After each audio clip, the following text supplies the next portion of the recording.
वैसा ही आदमी का फ्यूचर होता है। हमारे लोगों के साथ रिश्ते कैसे रहेंगे ये भी हमारे स्वभाव और व्यवहार पर तय करता है। हमारे लोगों के साथ रिश्तों में परिणाम कैसा रहेगा ये भी हमारे स्वभाव पर तय करता है।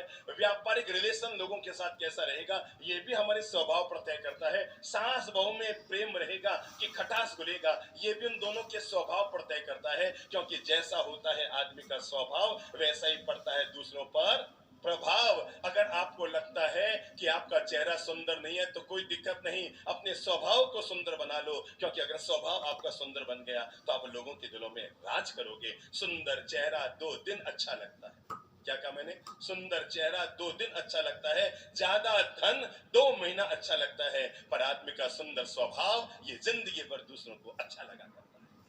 इसलिए हम अपनी जिंदगी के लिए जब जीने की कला का पाठ पढ़ रहे हैं तो हम ये मन बना ले मेरा स्वभाव कैसा है। क्या मैं छोटी छोटी बातों में क्रोध और कषाय में घिर जाती हूँ? क्या किसी के 2 टेढ़े शब्द कहने पर मैं अपने आप को अपमानित महसूस कर लेती हूँ? क्या सासू माँ के टोकने के साथ मेरे भीतर आवेश और आक्रोश पैदा हो जाता है? क्या मेरी बहू की छोटी सी गलती होने पर भी मैं चीख चिल्ला लेती हूँ या उसे क्षमा कर देती हूँ? आदमी को अपने आईने के सामने जाकर केवल चेहरे को श्रृंगारित करने की जरूरत नहीं, आदमी को अगर श्रृंगारित करने की जरूरत है तो अपने मन विचार और अपने स्वभाव को श्रृंगारित करने की जरूरत है, क्योंकि सुंदर चेहरा कितना भी गोरा हो, समझ लो कोई आदमी गोरा गट्ट है, क्या है? गोरा गट्ट है, समझो किसको कि आप में कंवारा है। देखो कौन है आप में कंवारा, कोई हाथ खड़ा करो तो खड़े हो जाओ, एक दो को और खड़ा कर दो। आप भी तो कंवारे लग रहे हो। हाँ, मुझे तो चेहरे से पता लग जाता है कंवारा की शादीशुदा है। महिला के गले में मंगलसूत्र लटका हो तो शादीशुदा, आदमी का चेहरा लटका हो तो शादीशुदा, चेहरे से पता लग जाता है। अच्छा बेटा आ गया हो, आ गया हो। अच्छा बताओ बेटा आप कितने साल के हो? 17। 17 खतरे से बाहर निकल रहे हो मतलब, तो अभी तो शादी की उम्र भी नहीं हुई है आपकी, और आप तो उम्मीदवार बन के आगे आ गए। और आपकी कितनी उम्र है बेटा? 18। ठीक है, अब 19 वाले को ही बुला लो पीछे, है ना? अच्छा चलो बेटा बताओ, एक दिन आप 21-22 साल के हो जाओगे, पक्की बात है ना? फिर आपके घर वाले आपका रिश्ता ढूंढेंगे, आपके मम्मी पापा खोजेंगे, भाई कोई अच्छा लड़की खोज के लाए उसकी शादी हो जाए। तो आपके सामने 2 लड़की लाई जाएगी, दोनों को पूछ रहा हूं। एक लड़की ऐसी आएगी जो गोरी गट्ट है पर है 1 नंबर की गुस्सा है, ठीक है? एक लड़की ऐसी आएगी जो है तो सांवली पर बहुत शांत है। अब जरा ईमानदारी से बताना कि आप किस वाली को पसंद करोगे? तो इसको क्यों माइक पकड़ा रहे हो? पहले आप बोलो, वो उसको पकड़ा रहे, पहले तू बोल, तू जैसा निर्णय करे वैसे मैं निर्णय करूं। दूसरी वाली। दूसरी वाली मतलब एक पहले लाएगा फिर दूसरी वाली और लाएगा? ऐसे क्या करते हो यार, जमाना ऐसे थोड़ी है। पहले एक पहली वाली लाएगा, उसके बाद सावली वाली। सांवली वाली। सच्ची में लगता है ऐसा दूसरा दुलाई है?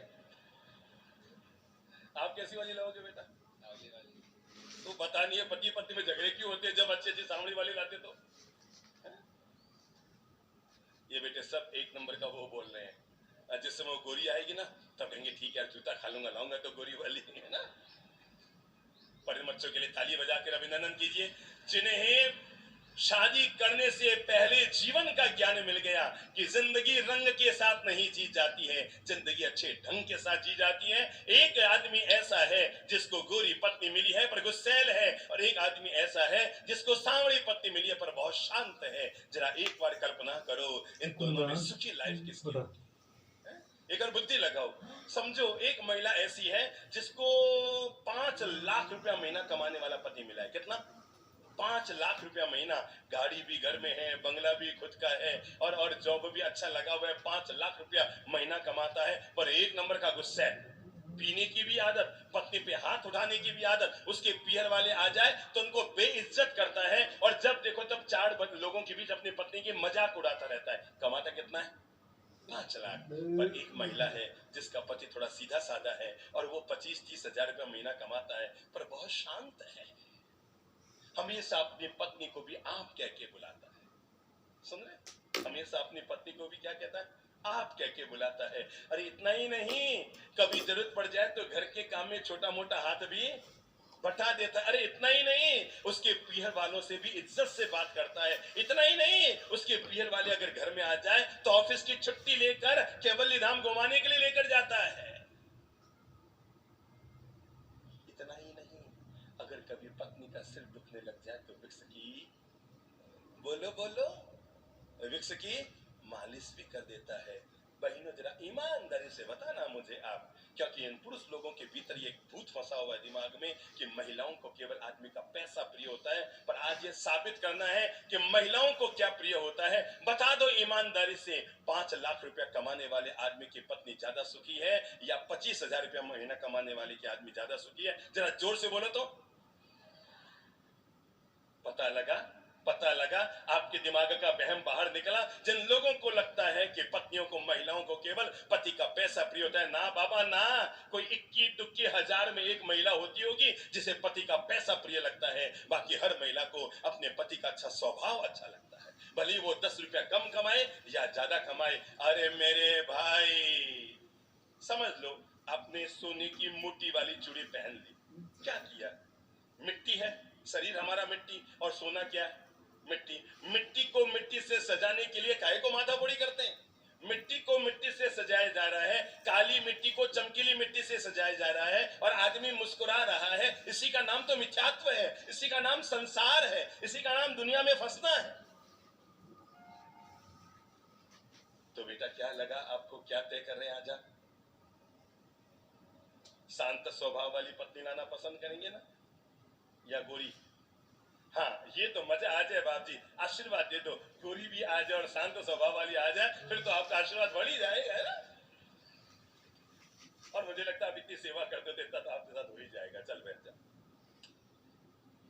कुल मिलाकर मैं जीवन का पाठ आपको ये पढ़ाना चाहता हूँ।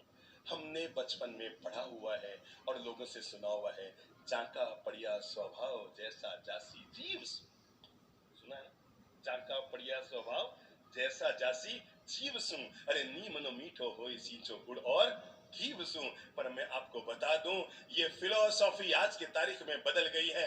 अरे जब अनगढ़े पत्थर को भी अगर प्रतिमा बनाया जा सकता है तो एक बात साबित होती है, सड़क पर ठोकरें खाने वाले पत्थर को भी प्रतिमा बनाकर मंदिर में भगवान की पूजा का योग्य बनाया जा सकता है। जब पत्थर में से प्रतिमा को प्रकट किया जा सकता है। आपको मालूम है, दुनिया में आज तक कोई पत्थर में मूर्ति डाली नहीं जाती, डिस्कवर की जाती।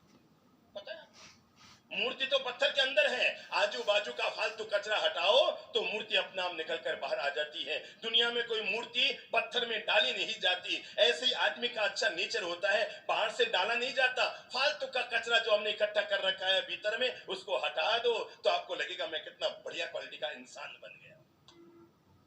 जब पत्थर में से प्रतिमा को प्रकट किया जा सकता है तो आदमी को क्यों नहीं सुधारा जा सकता? अरे मेरे भाई, जब हम दुनिया में आते हैं ना तो कुल 3 सांसों की जिंदगी लेकर आते हैं। पता नहीं आदमी क्यों इतनी माथाफोड़ी करता है, क्यों इतने छाती कुटे करता है, क्यों इतनी सिरपचिया पालता है, क्यों इतने टेंशन पालता है, क्यों इतने हाका हुक्का हो अल्लाह चीख चिल्लाहट तेरी मेरी, वैर विरोध कषाय कलह, बोलचाल बंद, आना जाना बंद, मिलना जुलना बंद, मेरा उससे कोई रिश्ता नहीं, उसका मुझसे कोई रिश्ता नहीं। पता नहीं छोटी सी जिंदगी में हमने कितने कलह के साधन अपने मन में पैदा कर लिए।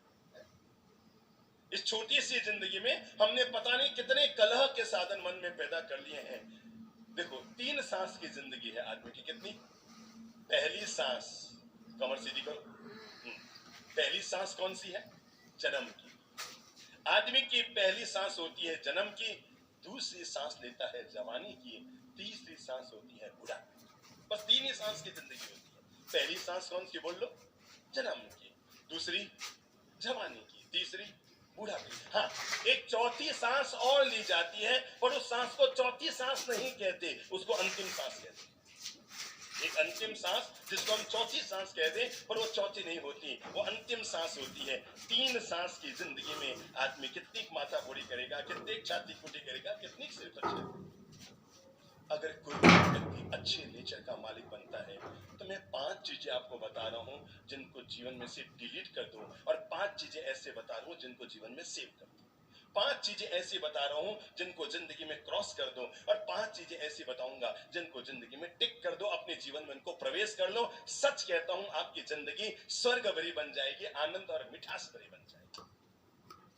और मैं जिंदगी के लिए जो पहला मंत्र आप लोगों को दे रहा हूं, जिस एक चीज के कारण हमारे जिंदगी का प्रेम, हमारे जीवन की खुशियां, हमारे जीवन की शांति, हमारा मन का आनंद, हमारे भीतर का आनंद हमारे हाथ से रफू चक्कर हो जाता है, जब मैं उस चीज का नाम बताऊंगा तो आप सच कहेंगे, हाँ हाँ ये तो वास्तव में डिलीट करने लायक है। और हमारे स्वभाव का सबसे पहला और बड़ा अगर कोई दोष है तो वह है हमारे स्वभाव में पलने वाला गुस्सा।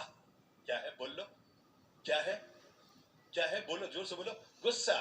तो क्या करना है? इस गुस्से को जिंदगी में टिक करना है कि डिलीट करना है? उठाओ अपना हाथ, चलो आसमान में चलाओ, और आसमान में गुस्से को क्या करो? क्रॉस करो। चलाओ अपना हाथ, पहले यूं लकीर चलाओ, अब यूं लकीर चलाओ। क्या किया आपने? गुस्से को डिलीट कर दिया। एक बार दोबारा गुस्से को हाथ यूं चलाओ, फिर यूं चलाओ। क्या किया हमने? गुस्से को एक बार और चला लो, क्योंकि पता नहीं बाहर जाते कोई निमित्त मिल जाए। और फिर यूं किया, और वापस यूं करो। गुस्से को क्रॉस करके अपनी जिंदगी में से गुस्से को निकाल दो। चलो आज से हम गुस्से को डिलीट करते हैं, क्योंकि ये वो क्रोध है, सावधान, आदमी का पल भर का गुस्सा उसके पूरे भविष्य को चौपट कर देता है। बड़े बड़े राजनेताओं के भविष्य को चौपट किया है आदमी के गुस्से ने, बड़े बड़े व्यापारियों के भविष्य को चौपट किया है आदमी के क्रोध ने। कई लोगों के बड़े बड़े जॉब उससे हाथ से निकल गए आदमी के गुस्से में। कई लोगों के धर्म पत्नी और पति के बीच में कलह पैदा हो गया। अरे और तो और न्यायालय में जाकर तलाक की नौबत खड़ी हो गई, एकमात्र इसी गुस्से के कारण। ये आदमी का क्रोध, 24 घंटे भोजन करके हम जो ताकत पाते हैं, 24 मिनट का गुस्सा उस ताकत को खत्म कर देता है। 20 साल तक लिफाफे दे दे करके जो हम रिश्ते बनाते हैं, आदमी का 2 मिनट का गुस्सा उन रिश्तों पर पानी फेर देता है। मेरे भाई सावधान रहे, आपका पल भर का गुस्सा आपके पूरे भविष्य को चौपट कर सकता है। दोस्तों कैसा लगा ये वीडियो? आप